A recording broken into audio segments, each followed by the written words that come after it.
Tonight, your challenge is to separate what is true from what is false. Some real, some fake. Can you judge which are fact and which are fiction? To find out, you must enter a world of both truth and deception. A world that is beyond belief.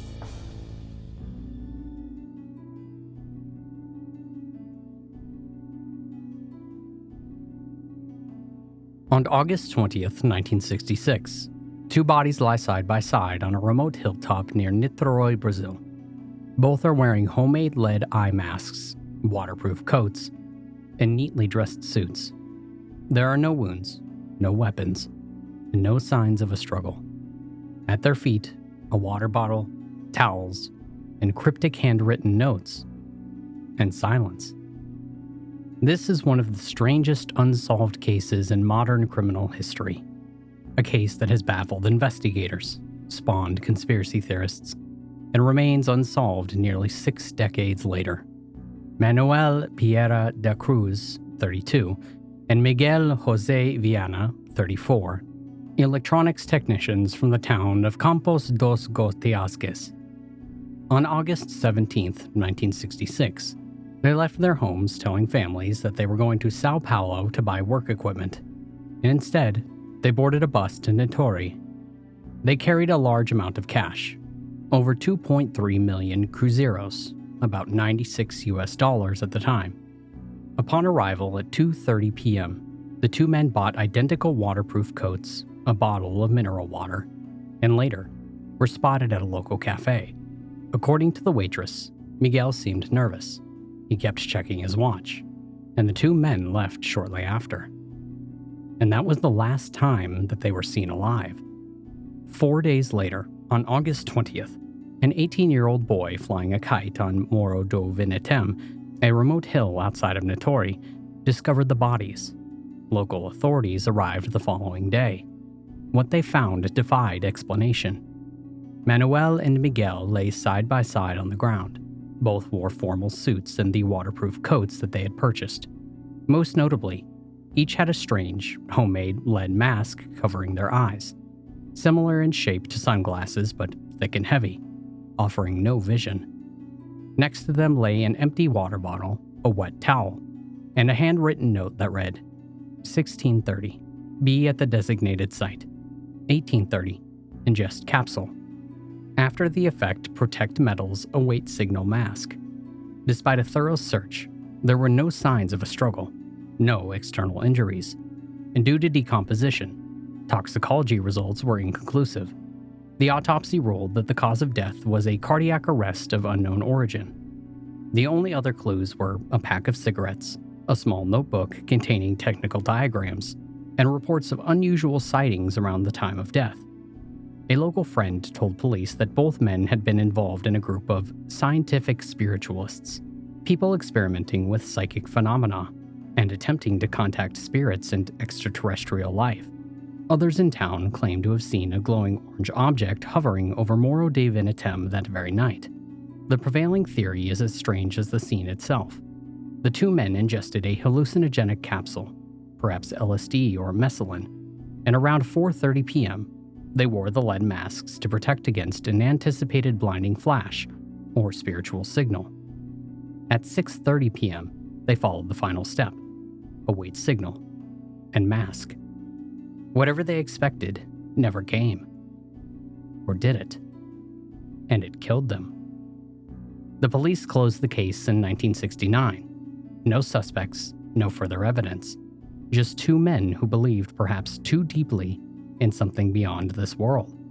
Lead masks became icons of mystery. Investigators and theorists alike have proposed everything from CIA interference to alien contact to spiritual suicide. No theory can be definitively proven or disproven. So what are we left with? Two men, a hill, a signal that may or may not have come, a ritual never fully understood, and lead masks that told no story. This wasn't a movie, and this wasn't a novel. This was real. And no one, not family, not police, and not science, has ever explained it. On September 7th, 2015, Henry McCabe left behind a voicemail so disturbing, so raw and inhuman, that it continues to haunt anyone who hears it. It was filled with growls, screams, and pleading, as well as something else. Something no one could identify. Hours later, he vanished. His body wouldn't be found for weeks. And when it was, the official cause of death? Drowning. No signs of trauma. No foul play suspected. This is the case of Henry McCabe, and it still makes no sense. Henry McCabe was a 32-year-old Liberian-American man living in Mounds View, Minnesota. He worked as an auditor in the state's Department of Revenue. By all accounts, he was intelligent, hardworking, and a devoted family man. On the night of September 6th, he went out to the club with friends. It was Labor Day weekend, and by the end of the night, Henry was drunk. Too drunk to drive himself home. So his friend, William Kennedy, took his car keys and promised to drop him off. But that never happened. At around 2:28 a.m., Henry's wife received a voicemail from his phone. She was in California at the time and didn't pick up. But what she heard when she listened later was something straight out of a nightmare. The voicemail lasted 2 minutes. It begins with a series of high-pitched screeches, as well as grunts, escalating into what sounds like a struggle. There's a long period of panicked breath, followed by unintelligible moaning. A voice, like Henry's, cries out, "Stop it!" And then a growl, animalistic, deep, and not human. And then silence. The call pinged off of a tower in friendly Minnesota, 20 miles from where he was last seen. No one knows how he got there. None of his friends reported dropping him off, and the man that he was supposedly staying with that night insisted that Henry was dropped off at a gas station in a completely different city. For weeks, search parties scoured the surrounding areas. The voicemails circulated online, and theories exploded. Everything from possession to government experiments. Paranormal investigators studied the audio. Linguists, audio engineers, and even the FBI. No one could definitively identify the source of the sounds. On November 2nd, 2015, Henry's body was found in Rush Lake, just under 2 months after he vanished. The medical examiner ruled the death accidental drowning. There was no visible injuries, no broken bones, and no signs of assault. And yet, how does a man leave behind a voicemail like that, in a place that he has no reason to be, only to turn up dead in a lake weeks later with no signs of a struggle? The official narrative says that Henry wandered into the water and drowned. That's the neat answer, the one that ends the case on paper. But listen to the voicemail. Really listen.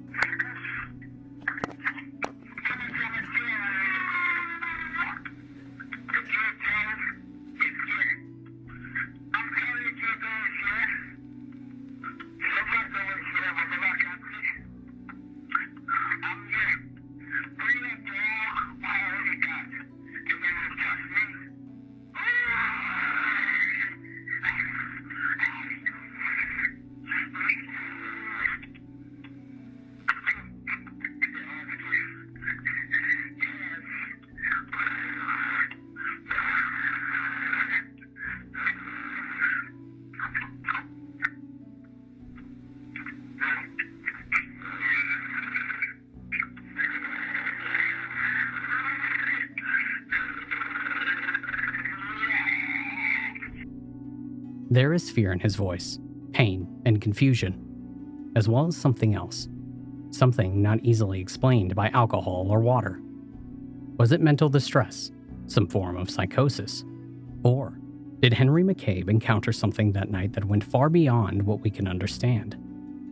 Whatever happened, one thing is certain. The recording that he left behind is real. And so is his death.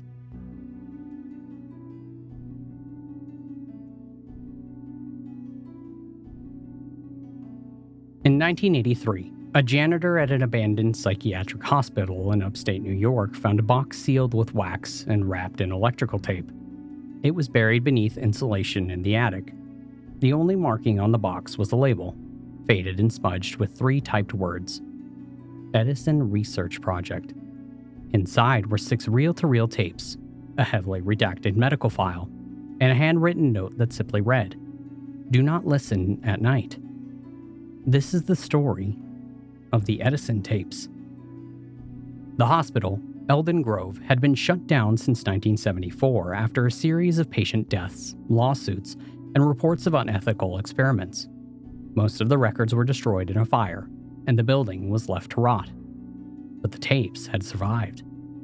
The first recording in static was 40 seconds, and then a voice, calm and male, repeating phrases like a mantra. Alpha window open, contact achieved, subject compliant, and then screaming, high-pitched, and cut off abruptly. The second tape is worse. Laughter. Not the kind that you hear in movies. This is wet, guttural. It loops, over and over. And then the sound of dragging chains, metal on concrete, and a voice whispers, "We brought them back wrong." Only 3 of the 6 tapes are playable. The rest had been magnetically erased, on purpose. The medical file, what's left of it, is dated 1951 and describes a program allegedly funded by a private scientific institute in collaboration with post-war U.S. intelligence. It references something called Project Halcyon, which aims to induce controlled near-death experiences to pull subjects through the other side and back. Only one subject was listed by date. Jonathan Parr, 19 years old, declared legally dead for 6 minutes before being revived. He woke up screaming for 2 weeks and didn't stop. And then one morning, he was found perfectly still in his bed, smiling, and completely blind. Not medically blind. His eyes worked, but he claimed that he could only see what's beneath. And that is what he kept saying, what's beneath. 3 days later, a nurse disappeared, and then another, and then a doctor. And the project was shut down. The tapes were hidden, and everything else was lost or destroyed, except for the one box. Over the years, the Edison tapes became a whispered legend. A few audio clips surfaced online in the early 2000s, but most were removed or debunked as hoaxes. And still, the myth endures. Some say listening to the tapes invites something in. Others claim to have seen the same smiling boy described in the files, standing at the front of their beds, watching and waiting. No one knows where the rest of the tapes went. Some believe that they're still out there. Others say that they were never real to begin with. If you hear a knock late at night, don't answer it. If you hear laughter and you're alone, turn off the tape. And if you ever come across a reel labeled Edison Research Project, burn it.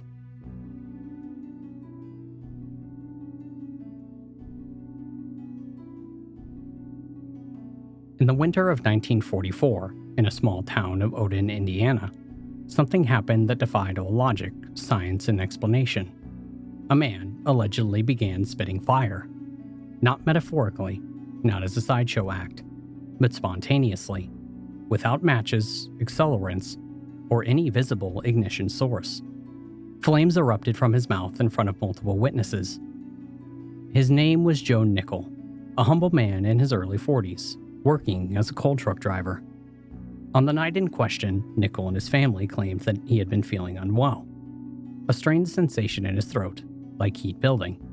Then came the coughing, and then the flames. His wife screamed, neighbors were called, and in front of several onlookers, flames were seen shooting from Joe's mouth, searing the air with the smell of something chemical. The local paper had covered it, and so did a few regional radio stations. And for a few weeks, Odin, Indiana, became the site of a living mystery. Doctors examined Joe, and scientists visited. A chemist reportedly analyzed the residue on the shirt and found traces of phosphorus, but that discovery only raised more questions. Phosphorus is highly reactive and dangerous. If ingested, it should have severely burned Joe from the inside out. But aside from minor throat irritation, he was fine. There was no apparatus hidden in his mouth, no magician's trick, nothing they could replicate in controlled conditions. And then, just as suddenly as it started, the phenomenon stopped. Joe never exhibited the condition again, Investigators left empty-handed, and the story disappeared from headlines, and the world moved on. Today, the Odin fire-spitting case is almost completely forgotten, buried under decades of more modern mysteries, true crime, and fringe science. But it remains, quietly, in local archives and the memories of a few aging residents. So what really happened? Was it a hoax? A rare medical condition? A bizarre chemical reaction that no one has seen before? Or since? Or did Joe Nickel briefly tap into something that science still doesn't have the language to explain? Whatever the answer, the flames were real. The witnesses were real. And for a brief moment in 1944, the impossible happened in Odin, Indiana.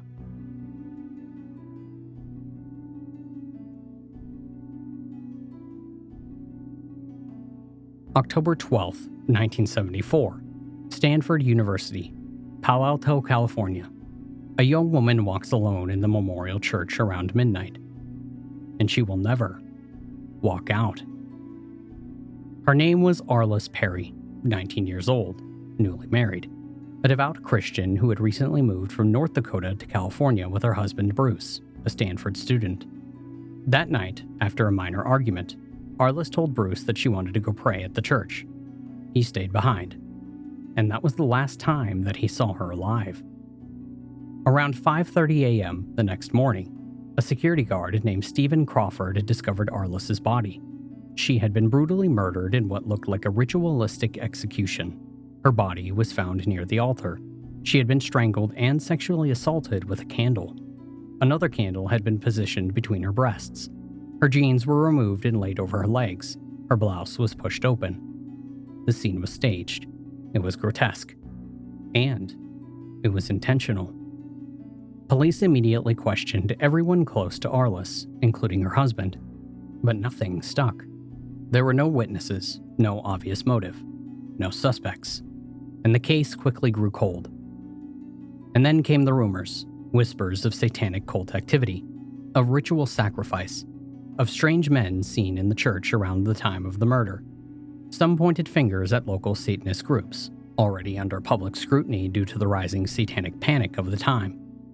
The murder's ritualistic elements only fueled the hysteria.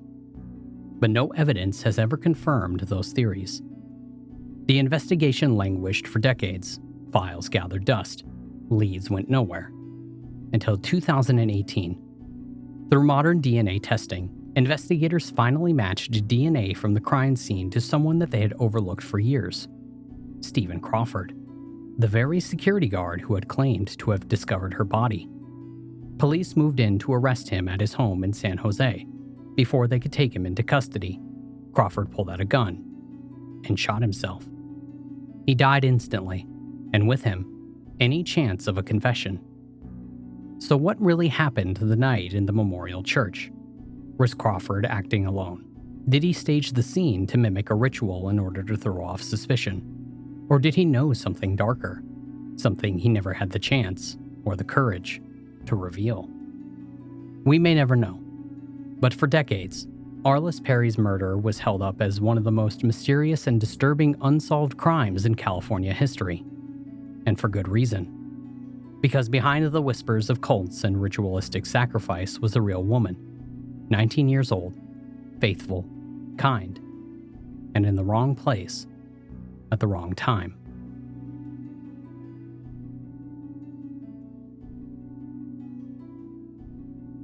In the fall of 1966, a wave of bizarre sightings swept across New Jersey and parts of northeastern United States. It wasn't just lights in the sky. Not this time. This time, people were seeing something on the ground. Something tall, strange, and impossible to forget. A man who didn't seem like a man at all. Over 6 feet tall, impossibly thin, with an exaggerated grin stretching from cheek to cheek. A permanent, grotesque smile that never faded. And they called him the Grinning Man. The first and most famous encounter happened on October 11, 1966. 2 boys, Martin Munov and James Yakinitis, were walking down the street in Elizabeth, New Jersey. As they approached a fence line near a turnpike, they saw a figure standing behind it. The man was staring at them, not moving, just watching. He was over 6 feet tall, wearing a green reflective suit that shimmered in the dark. No hair, no nose, just tiny, beady eyes and an enormous grin. The boys ran home in terror. The police took the report seriously, mostly because they had been receiving other strange calls that same week. Reports of UFOs, electrical disturbances, and men in black suits asking strange questions. 2 nights later, in Winnack, New Jersey, multiple people reported strange lights in the sky. One woman claimed a being appeared in her backyard, described as grinning, glowing, and completely silent. Another man saying that he saw the same figure standing in the middle of the road, arms at his side, and smiling. Paranormal researcher John Keel, best known for his work on the Mothman case, took an interest in the grinning man reports. He tied the sightings to broader patterns of high strangeness, a term that he used to describe the overlap between UFOs, psychic phenomena, and surreal, dreamlike entities that didn't seem to follow the rules of reality. Keel interviewed witnesses, he mapped out sightings, and he came to a disturbing conclusion. The grinning man wasn't just a hallucination. He was part of a larger phenomena, something intelligent, something observing. But observing what? Some believe the grinning man is an alien. Others think that he's a tulpa, a thought form brought into existence by collective belief. Still, others argue that he's something far older, an archetype of fear itself, showing up when the world begins to fray at the edges. The sightings tapered off by the early 1970s, and the grinning man faded into urban legend. But his image never left.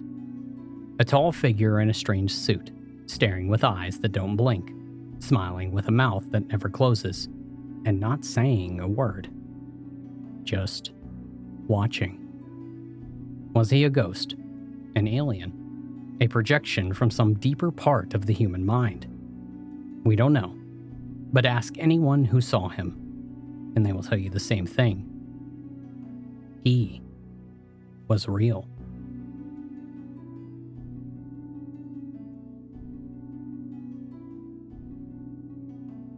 They were young, almost all women, all with a similar look, red hair, pale skin, and no one who came forward to claim them. From 1983 to 1992, a series of bodies began turning up across the southern United States: Tennessee, Arkansas, Kentucky, Mississippi, West Virginia, and even Pennsylvania. Most were left near highways. Most were badly decomposed. Many were nude. Some had been strangled. Others beaten. A few had signs of sexual assault. But what they all had in common was that no one could identify them. They became known as the Redhead Murders. To law enforcement, it was clear early on. These cases were connected. The victims were often transient, possibly involved in sex work or hitchhiking, and the killer, or killers, seemed to be targeting women with reddish hair, likely because they were easy to spot, easy to prey on, and easy to forget. The first known case was discovered in 1983. A woman's body was found along Interstate 24 in Tennessee. She had been strangled, her body dumped. Her identity remains unknown. And over the next several years, more bodies followed. One in Arkansas, one in Mississippi, and another in Kentucky. Some were discovered months or years apart. Others appeared only weeks after the last. What made the investigation difficult was the geography. This wasn't the work of a local killer. It was someone mobile, likely a long-haul trucker, someone with access to interstates and the ability to disappear without a trace. Law enforcement began cross-referencing cases, and in 1985, the FBI created a profile. White male, mid to late 20s or early 30s, likely working in a job that kept him on the road. The media dubbed him the Bible Belt Strangler, though no one was ever arrested. Several of the victims were eventually identified, thanks to advances in forensic genealogy. Lisa Nichols, Tina Farmer, S.B. Regina Black Pilgrim. But for many of the women, perhaps as many as 10, no names have ever been confirmed. And without names, there is no story, no motive, and no past. Just another body on the side of the highway. In recent years, a group of high school students in Tennessee reignited interest in the case, compiling files and information in an effort to match up victims and leads. Their work, combined with DNA evidence, helped close some of the gaps, but the full truth remains elusive. Was it one killer? Or two? Was it a coincidence that so many redhead women were found dead in a similar way across such a wide area? Or was there something more sinister? A network, perhaps, or predators operating in margins of society? No one knows. What's most haunting about the Redhead Murders isn't just the brutality, it's the anonymity. These women didn't just lose their lives, they lost their names, their histories, and their voices. And someone out there, maybe still alive, got away with it. Thanksgiving Day, 2010, Morenci, Michigan. 3 young boys, Andrew, Alexander, and Tanner Skeleton, spend the holiday with their father John. It's a court-approved visit, nothing unusual. Their mother, Tanya, expects them back the next day, but she never sees them again. When police arrive at John Skeleton's house the next morning, the boys are gone. John is in the hospital. He had just attempted suicide by hanging. What follows is a confusing, contradictory series of statements that would derail the investigation and cast a shadow over the case that still lingers to this day. At first, John claims that he gave the boys to a friend, Joanne Taylor, to keep them safe. But police quickly discover Joanne Taylor doesn't exist. Then he says that he handed them off to an underground organization to protect them from abuse.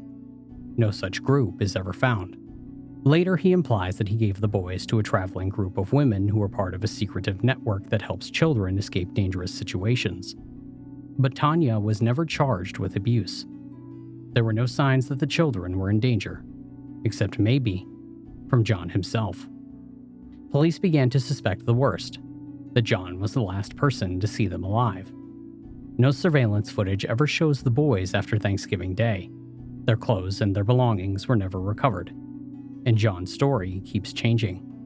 A cell phone ping places him driving away from Morenci in the early morning hours, venturing close to the Ohio border. Police later found the phone abandoned, and an intensive search of the surrounding woods turned up nothing. Despite the lack of physical evidence, the investigators believe that the boys are dead.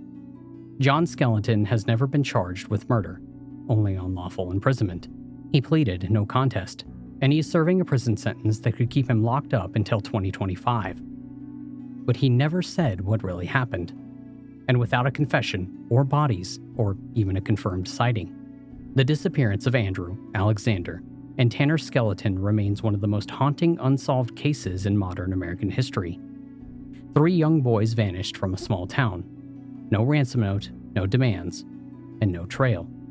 Just a father with too many stories, and not a single one of them tells the truth. Some stories slip through the cracks of history, not because they lack horror, but because they leave behind so little.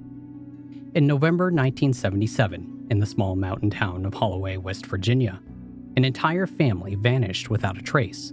The Reeds, David, Martha, and their 2 children, Evan and Clara.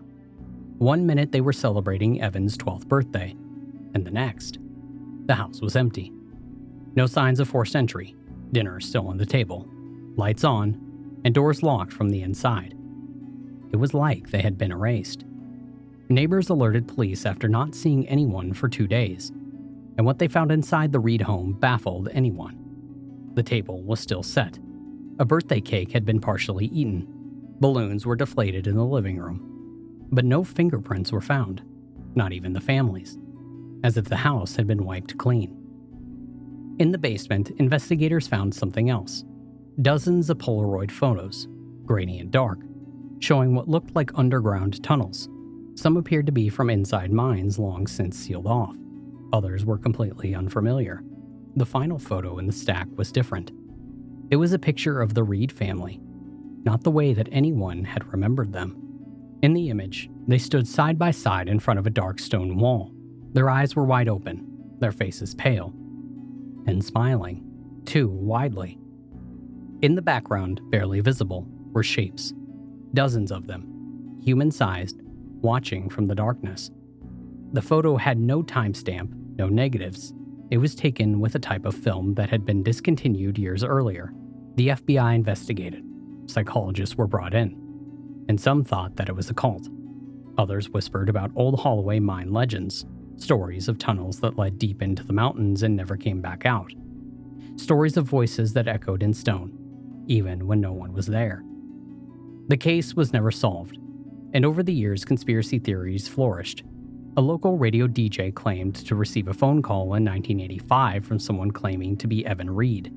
The voice was warped, distant, and he said one thing before the line went dead. They're still down there. Today, the Reed home is gone, bulldozed after a fire in 1992. No one has built there since. But sometimes, hikers in the nearby woods report strange sounds, echoes that bounce between the hills, whispers in the trees, and laughter where there should be none. There is no proof, no answers, just a birthday party that never finished, and a photograph that no one can explain.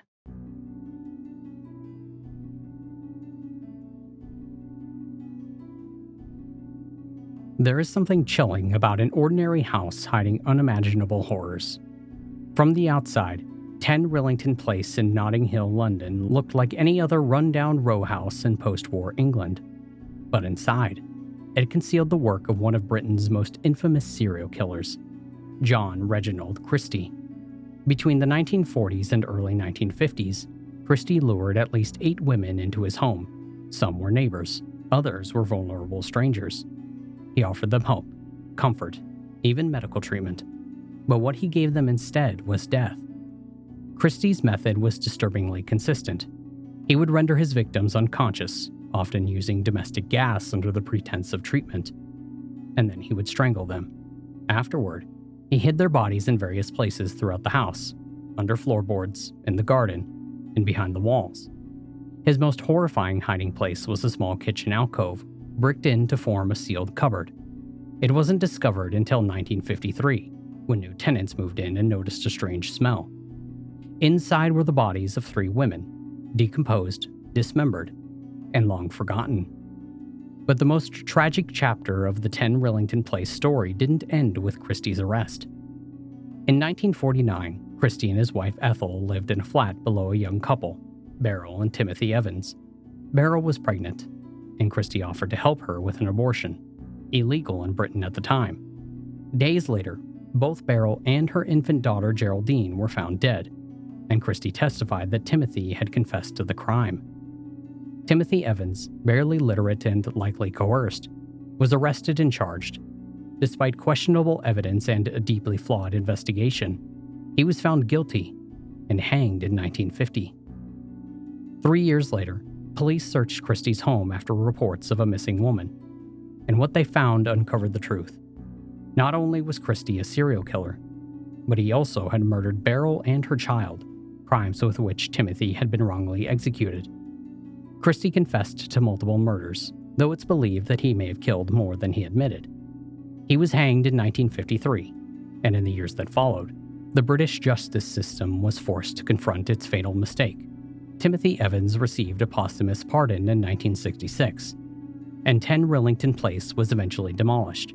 But the legacy of what happened there lives on as a symbol, not just of unspeakable violence, but of institutional failure.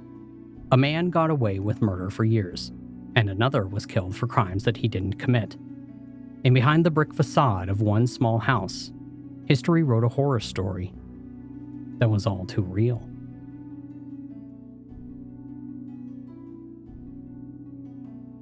In 1990, during a routine excavation near the southern city of Khamas Mushet, Saudi Arabia, a group of construction workers uncovered something unexpected beneath the sand. A lead box, sealed shut, seamless at the edges, and heavy beyond reason for its size. The foreman reported it as a possibly buried utility vault, but within minutes of disturbing it, workers began to feel sick. Nausea, dizziness, skin irritation, and one collapsed on the spot. Emergency services were called, but by the time that they arrived, a military convoy had already blocked off the site. Hazmat-suited men retrieved the box and loaded it into the truck with no markings, and witnesses say that they were not Saudi military. They spoke English, calm and cold. The site was cleared and repaved within 24 hours. No official statement was ever made. The construction project was quietly relocated, and local rumors spread quickly. Some claimed that it was an ancient relic. Others said that it was radioactive or even extraterrestrial. A few workers fled the region entirely. Their medical records were never released. The lead box has never been seen again. And Khamas Mushat? It's grown into a modern military hub, home to one of the largest Saudi air bases. But to this day, no public records mention what happened that afternoon. No artifact has been acknowledged, and no illnesses reported. Just a lead box that was never meant to be opened and vanished as if it never existed.